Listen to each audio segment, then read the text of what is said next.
नमस्कार दोस्तों, OCN network में आपका स्वागत है। अभी लोकसभा चुनाव होकर के निपटे हैं और 2 राज्यों में भारतीय जनता पार्टी को नुकसान उठाना पड़ा है। एक है हरियाणा, जहां पिछली बार उसकी सभी 10 सीटें थी, कांग्रेस का खाता नहीं खुला था। यहां तक कि भूपेंद्र सिंह हुड्डा और दीपेंद्र हुड्डा भी हार गए थे, सोनीपत और रोहतक से। दूसरा राज्य है महाराष्ट्र। महाराष्ट्र में भारतीय जनता पार्टी को अच्छी खासी क्षति पहुंची है, नुकसान पहुंचा है। पिछली बार 23 सीटें जीतने वाली भारतीय जनता पार्टी इस बार केवल 9 सीटों पर सिमट गई है। और इन दोनों ही राज्यों में, बल्कि मैं कहूंगा कि एक और राज्य झारखंड में भी इसी साल के आखिर तक चुनाव होने हैं। वैसे तो कुल मिलाकर के 4 राज्यों में होने हैं। महाराष्ट्र है, हरियाणा है, झारखंड है और जम्मू कश्मीर है। और जनवरी 2025 में दिल्ली में भी होने हैं।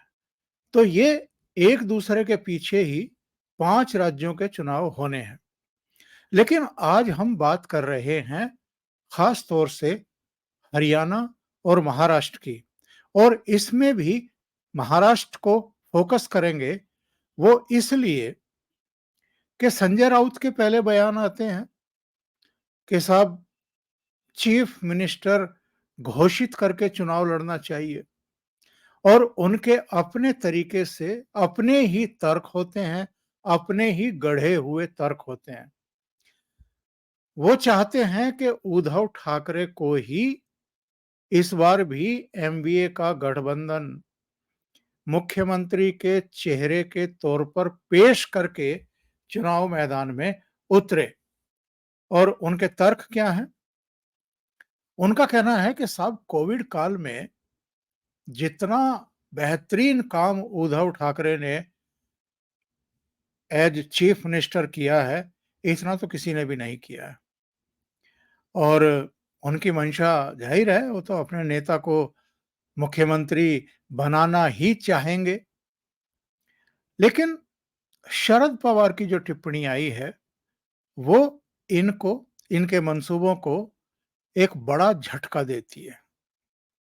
शरद पवार ने ये कहा है कि साहब एमवीए अपने आप में एक चेहरा है, जिसमें हम भी हैं, यानी एनसीपी भी है, शरद पवार के नेतृत्व वाली। इसके अलावा कांग्रेस पार्टी है और उद्धव ठाकरे वाली शिवसेना है। तो सामूहिक नेतृत्व, ये जो एमवीए है, ये अपने आप में चेहरा है, और बस यही भारतीय जनता पार्टी को रोकने के लिए जनता के बीच में जाएगा। शरद पवार का यह भी कहना था कि किसी एक व्यक्ति को सीएम फेस के तौर पर पेश करके चुनाव मैदान में जाना प्रैक्टिकल नहीं है, संभव नहीं है। अब ये तो एक बड़ा झटका है संजय राउत के लिए, उद्धव ठाकरे के लिए। और शरद पवार ने ऐसा क्यों कहा है? बहुत सीधी सी बात है। शरद पवार उद्धव ठाकरे के एज चीफ मिनिस्टर काम करने के तौर तरीकों से काफी नाराज रहे हैं, काफी नाखुश रहे हैं। आपको याद होगा, इन्होंने अपनी पुस्तक का एक संशोधित अंश दोबारा जारी किया था, और उसमें कई चैप्टर जोड़े थे, और उन चैप्टर में यहां तक लिख दिया था, मतलब इस शब्द का प्रयोग नहीं किया था, पर भाव उनका यही था कि वो निकृष्ट मुख्यमंत्री रहे और केवल 2 बार सचिवालय गए। कई और बातें भी उद्धव ठाकरे की कार्यप्रणाली और तमाम दूसरी चीजों पर लिखी थी, और उस समय तो यहां तक टिप्पणियां कर दी थी कि वो अपनी पार्टी को भी नहीं संभाल पाए और उनकी पार्टी टूट गई। ये अलग बात है कि बाद में शरद पवार की पार्टी भी टूट गई और उनके ही भतीजे उनको एक तरीके से डिच करके और भारतीय जनता पार्टी के साथ चले गए, और शिंदे फडणवीस सरकार में डिप्टी चीफ मिनिस्टर बन गए। एक वो पुरानी कहावत आपने सुनी होगी, सूत ना कपास जुलाहे से लट्ठम लट्ठा। यानी जुलाहे को ना कपास दी, ना सूत दिया, और उससे कपड़े मांगने पहुंच गए कि जो कपड़े तैयार हैं वो दे दो। तो जुलाहा भी जो है, पुराने जमाने के जो लोग हैं उनको पता होगा कि जो ग्रामीण अर्थव्यवस्था थी वो किस तरीके से चलती थी। कपास उगाई जाती थी, उसमें से फिर कपास निकाल करके बिनौले अलग किए जाते थे, कपास अलग की जाती थी, उसको धुनवाया जाता था, उसका सूत बनाया जाता था, काता जाता था सूत चरखे पर, और फिर जो खादी के कपड़े होते हैं वो बनाने के लिए जुलाहे को दिए जाते थे। तो कहने का आशय ये है कि अभी चुनाव नहीं हुए हैं, अभी इनके कैंडिडेट तय नहीं हुए हैं, अभी इनका घोषणा पत्र जारी नहीं हुआ है, अभी विधानसभा के लिए कोई अधिसूचना भी जारी नहीं हुई है, ढाई 3 महीने का समय है, कोई रिजल्ट भी नहीं आए हैं, और चुनाव भी अभी थोड़ा-सा तो कम से कम विलंब है। अभी से ही मुख्यमंत्री पद को लेकर के, मुख्यमंत्री के चेहरे को लेकर के बयानबाज़ी शुरू हो गई है एनडीए के घटक दलों में। इस मामले में जब उद्धव ठाकरे मुख्यमंत्री थे, तब भी सबसे ज़्यादा वोकल अगर कोई होता था, तो एनडीए के 2 ही घटक दल हुआ करते थे। एक तो बड़बोले संजय राउत आते थे सामने, और दूसरे एनसीपी के लोग लगातार प्रेस कॉन्फ्रेंस करते थे। नवाब पटेल का तो वो प्रेस कॉन्फ्रेंस का पूरा धारावाहिक आपको याद होगा, और उसके बाद नौबत ये आई थी कि नवाब मलिक को ईडी ने उठा लिया था और जेल में डाल दिया था। 1 साल तक वो ऑर्थर रोड जेल में बंद रहे, और अनिल देशमुख तो गृह मंत्री रहते हुए गिरफ्तार हुए थे, उनको इस्तीफा दे करके जेल जाना पड़ा था, क्योंकि वो सचिन वाजे कांड और एंटीलिया और वो सारा कुछ जो है प्रकरण हुआ था, और वसूली का कांड खुल करके सामने आया था कि एमवीए सरकार के दौरान किस तरह की चीजें कर रहे थे ये लोग। 100 करोड़ रुपए महीना रेस्टोरेंट, पब और तमाम जो दूसरे उनके जरिए जो है, ये सचिन वाजे के जरिए उगाही कर रहे थे, हफ्ता वसूली करवा रहे थे, और बाद में सारा कांड खुला तो इनको जेल जाना पड़ा था। बहरहाल, जो महाराष्ट्र के नतीजे आए हैं लोकसभा के, और जो हरियाणा के चुनाव नतीजे आए हैं, उनको लेकर के कांग्रेस भी और ये एमवीए के घटक दल भी बम-बम हैं बिल्कुल। इनको लगता है कि हरियाणा में भी अब हमारी वापसी होगी, यानी कांग्रेस की वापसी होगी, और महाराष्ट्र की सत्ता में भी अब एमवीए फिर से सत्तारूढ़ होगा। महाराष्ट्र की अगर पहले बात करें, तो भारतीय जनता पार्टी को अभी भी सर्वाधिक वोट शेयर मिला है। सीटों की बात मैं नहीं कर रहा हूं, मैं वोट शेयर की बात कर रहा हूं। महाराष्ट्र में भारतीय जनता पार्टी को भले ही इस बार 9 लोकसभा सीटें मिली हैं, पर उसका जो वोट शेयर है वो 26% से अधिक है। कांग्रेस का करीब-करीब 17% समझिए, और वो सबसे ज़्यादा सीटें जीतने वाली पार्टी है महाराष्ट्र में, अब 13 सीटें जीती हैं। इसके बाद उद्धव ठाकरे की जो पार्टी है, उसका नंबर आता है वोट शेयर के मामले में। उसको 16.72% करीब-करीब पौने 17% वोट मिले हैं, और 9 सीटें वो जीतने में कामयाब हुए हैं। शरद पवार की जो पार्टी है, वो आप कह सकते हैं कि चौथे नंबर की पार्टी है वोट शेयर के मामले में। तीसरे नंबर पर शिंदे के नेतृत्व वाली शिवसेना है, जिसे करीब-करीब 13% वोट मिला है, और 7 सीटें जीतने में वो कामयाब हुई है। शरद पवार की पार्टी को 10.27%, करीब-करीब सवा 10% वोट मिले हैं, और उसने 8 सीटें जीती हैं। महाराष्ट्र में लोकसभा की 48 सीटें हैं, आप जानते हैं। 48 में से जो एमवीए घटक दल है, इंडी अलायंस है, वो 30 सीटें जीतने में कामयाब रहा।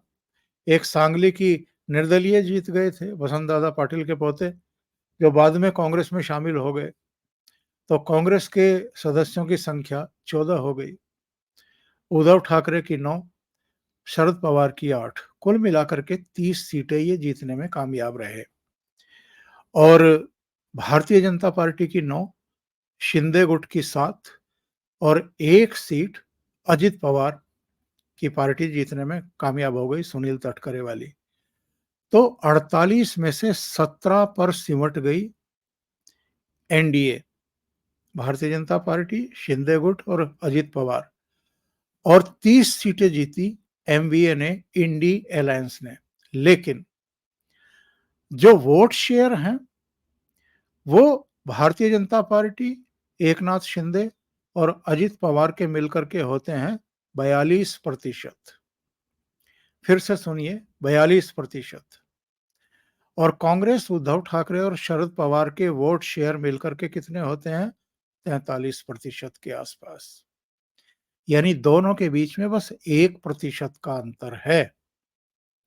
और ऐसे में अगर शरद पवार भी बम बम है, संजय राउत और उद्धव ठाकरे भी बम बम है, ये सोच करके कि अब तो हम विधानसभा चुनाव का मैदान जीत ही लेंगे, अब तो हमारा मुख्यमंत्री हो ही जाएगा, तो मुझे लगता है कि ये कुछ ज़्यादा ही जल्दबाजी में है। और ठीक उसी तरीके से, जिस तरीके से भारतीय जनता पार्टी के जो समर्थक हैं वो कई बार बढ़ चढ़ कर के दावे करते हैं, उसी तरीके से ये भी अब बढ़ चढ़ कर के सोच रहे हैं कि जैसे बस इनकी तो सत्ता आने वाली है, इसलिए अभी से रस्साकसी शुरू हो गई है। वो जो मैंने कहावत सुनाई थी कि सूत ना कपास जुलाई से लठम लठा, आपस में ही उलझ बैठे हैं। इनको लगता है कि सत्ता मिल गई बस। और वस्तु स्थिति क्या है? अभी चुनाव घोषित होंगे, अभी कैंडिडेट घोषित होंगे, अभी आप देख रहे हैं कि देवेंद्र फडणवीस ने कितनी घोषणाएं की हैं। जो जो काम अभी तक दूसरे दल करते रहे थे, वो काम अब भारतीय जनता पार्टी ने भी शुरू कर दिया है, फ्रीबीज का। और आगे और क्या-क्या होगा, ये देखने वाली बात होगी। हालाँकि इस पर एक अलग से डिबेट होनी चाहिए कि ये जो फ्रीबीज की राजनीति है, ये राज्यों के लिए भी और देश के लिए भी कितनी घातक हो सकती है, इस पर भी मंथन करना पड़ेगा। तो ये तो महाराष्ट्र का मसला है। महाराष्ट्र में उन्होंने, शरद पवार ने एक बात और कही है, और ये बड़ी मजेदार बात है। उन्होंने कहा है कि साहब, हम तो इस समय मछली की आंख जिस तरीके से अर्जुन को दिखाई दे रही थी, उसी तरीके से महाराष्ट्र विधानसभा चुनाव पर अब आंखें गड़ा करके बैठ गए हैं और हमें ये चुनाव जीतना है। अच्छा, पत्रकारों ने पूछा कि साहब, ये रोहित और विराट ने वर्ल्ड कप जीतने के बाद संन्यास का फैसला किया है, तो शरद पवार इस सवाल पर बहुत बुरी तरीके से फंस गए। इसका जवाब देकर के फंस गए। उन्होंने क्या कहना था? उन्होंने कहा कि साहब, फॉर्म में रहते हुए संन्यास लेना सही है। दोनों ने विश्व क्रिकेट में बहुत योगदान दिया है, नए लोगों को मौका मिलना चाहिए। मेरे हिसाब से दोनों के द्वारा लिया गया फैसला सही है। सचिन तेंदुलकर ने लिया संन्यास और उन्होंने कईयों का हौसला बढ़ाया। दोनों का फैसला सही है, मैं उनको बधाई देता हूँ। तो भाई, आप विराट कोहली और रोहित शर्मा के फैसले को तो सही बता रहे हैं, और आप 80 साल से ऊपर हो गए हैं, आप अपने फैसले पर कब गौर करेंगे? अगर आप इसी तरीके से, जैसे रोहित शर्मा और विराट कोहली ने संन्यास लेने का फैसला किया कि नई पीढ़ी को मौका मिलना चाहिए, ऐसे ही अगर आपने भी फैसला ले लिया होता शरद पवार साहब, तो आपकी एनसीपी टूटती ही नहीं, अजित पवार जाते ही नहीं। और अभी भी जो इन्होंने प्रतिवाद किया है कि सीएम फेस हम पेश करके चुनाव में नहीं जाएंगे, ये क्यों किया है? इसके पीछे भी इनका यही मंशा है कि अगर एनसीपी की सीटें ठीक-ठाक आ जाती हैं, इनकी पार्टी की सीटें ठीक-ठाक आ जाती हैं, तो फिर ये बार्गेन करेंगे सुप्रिया सुले को मुख्यमंत्री बनाने के लिए। तो इसलिए ये इस बार उद्धव ठाकरे के नाम पर सहमत ही नहीं है। अब आते हैं जरा हरियाणा। हरियाणा में ये बात ठीक है कि इस बार भारतीय जनता पार्टी आधी सीटें हार गई है, लेकिन आधी सीटें जीती भी है। वहाँ 10 सीटें हैं। 10 में से 5 सीटें भारतीय जनता पार्टी जीतने में कामयाब रही है। 5 सीटें कांग्रेस जीतने में कामयाब रही है। लेकिन भारतीय जनता पार्टी को वोट कितने मिले हैं? 46% वोट मिले हैं लोकसभा चुनाव में और कांग्रेस को 43% वोट मिले हैं। 43 से ज़्यादा मिले हैं, करीब-करीब 43.67 तो कांग्रेस पार्टी बम-बम है साहब। उसको लगता है कि 10 साल का वनवास पूरा हो रहा है और हमारी वापसी हो रही है। लेकिन ये रास्ता इतना आसान कांग्रेस के लिए भी नहीं है। कांग्रेस में अंदरूनी कलह सिर चढ़ कर के बोल रही है। शैलजा, किरण चौधरी, रणदीप सुरजेवाला, इनका एक अघोषित गुट बन गया। किरण चौधरी तो इतनी निराश हुई कि वो कांग्रेस पार्टी छोड़ करके भारतीय जनता पार्टी में शामिल हो चुकी। उनकी बेटी भी श्रुति चौधरी दोनों भारतीय जनता पार्टी में चली गई। रणदीप सुरजेवाला और कुमारी शैलजा दोनों भूपेंद्र सिंह हुड्डा की चालबाजियों को बिल्कुल पसंद नहीं करते हैं और अब तो अगर उनके साथ चौधरी वीरेंद्र सिंह भी आ जाएं, कैप्टन अजय यादव भी आ जाएं, तो किसी को आश्चर्य नहीं होगा।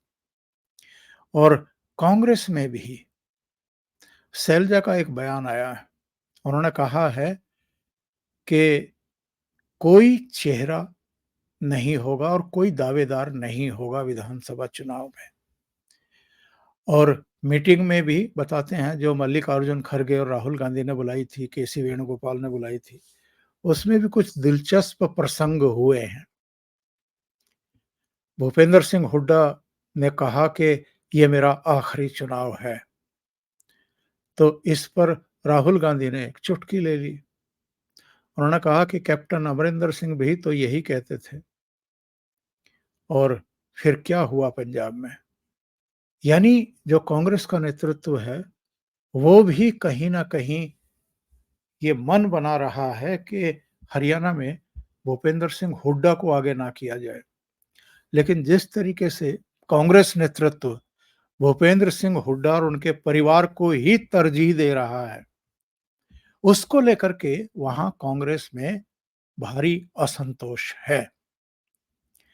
पहले अशोक तंवर की विदाई हो गई थी क्योंकि हुड्डा पसंद नहीं करते थे।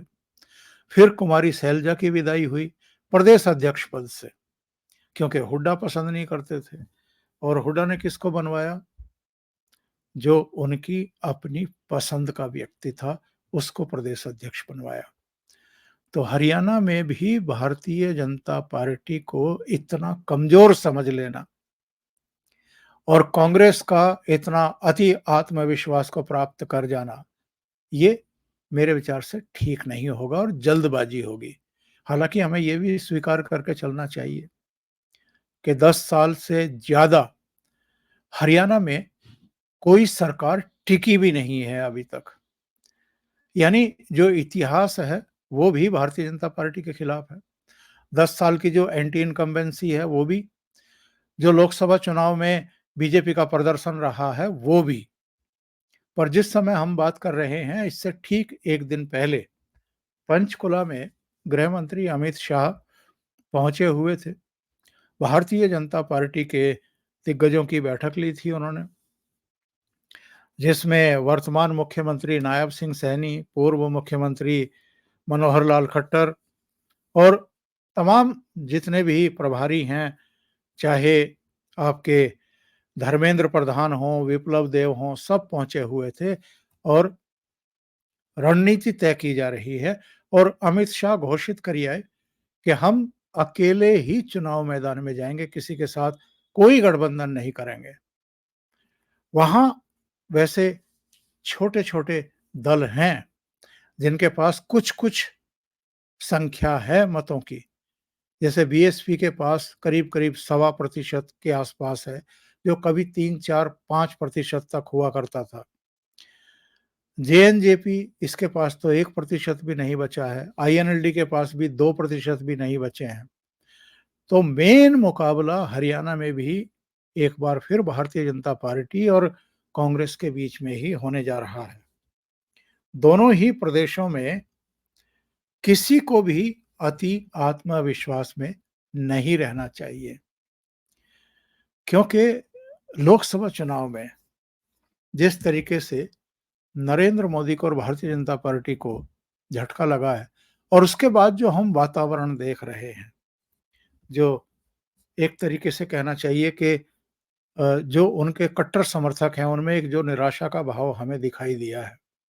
उसके चलते कौन प्रदेश में क्या हो जाए, कुछ कह नहीं सकते हैं। झारखंड में इनकी उम्मीद है, क्योंकि झारखंड के नतीजे अगर आप देखें तो झारखंड में बीजेपी ने 14 में से 8 लोकसभा सीटें जीती हैं। झारखंड मुक्ति मोर्चा 3 पर अटक करके रह गया, कांग्रेस पार्टी 2 पर, और 1 आजसू को मिली है, जो भारतीय जनता पार्टी की सहयोगी रही है। यानी 9 सीटें 14 में से भारतीय जनता पार्टी ने जीती है। और पिछला विधानसभा चुनाव भी अगर हम देखें तो भारतीय जनता पार्टी और कांग्रेस के बीच, यूपीए के बीच में, जिसमें झारखंड मुक्ति मोर्चा भी मोर्चा मेन है, उनके बीच में सीटों का कोई ज्यादा अंतर नहीं था, केवल 5 सीटों का अंतर था। पिछली जो विधानसभा थी, यानी जो इस समय है, इसमें झारखंड मुक्ति मोर्चा को 30 सीटें मिली हैं, इनकी 11 सीटें बढ़ी थी, और भारतीय जनता पार्टी की 37 से 25 आ गई थी, यानी 12 सीटें घट गई थी। और कांग्रेस की 16 सीटें आ गई थी, यानी 10 बढ़ गई थी, और इसलिए वहां पर झारखंड मुक्ति मोर्चा और कांग्रेस की सरकार बन गई थी।